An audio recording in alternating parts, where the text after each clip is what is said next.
squat recs. Tonight we're going to talk a little bit about the difference between a high bar full squat and a low bar parallel squat. One cue you'll hear a lot on the internet and in gyms, cue you're going to hear when people get instruction for the squat is to sit back into their squat. This is a good cue if you're trying to engage the hips and the hamstrings. However, the cue to sit back doesn't always work, especially if you're working with trainees who use a high bar position. Let me demonstrate. Typically, with a low bar position, the trainee will set up, take their stance, and from here, they'll break at the hips and sit back, until they hit parallel, and then come back up. Sitting back works, especially if you have a lot of forward lean.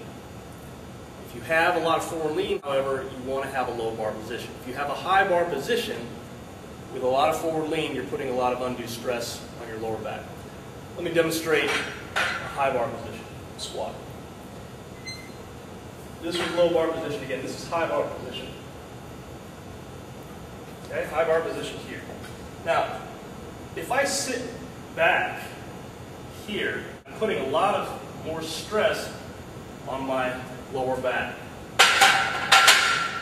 Mark Rippetoe describes this a little bit in Starting Strength, and he says that if you have a high bar position with forward lean, you're creating a longer lever, and that's going to cause a lot more stress on your lower back. It's something to be careful of.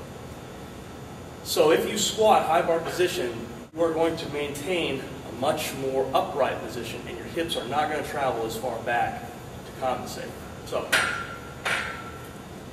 high bar position. Okay.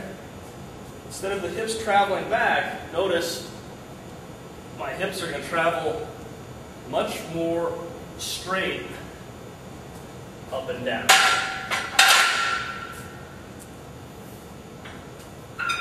Short story, if you're going to use a high bar position, you don't want to drive those hips back as far. Instead, what you will do is you will outwardly rotate the legs at the hips here and maintain that upright position.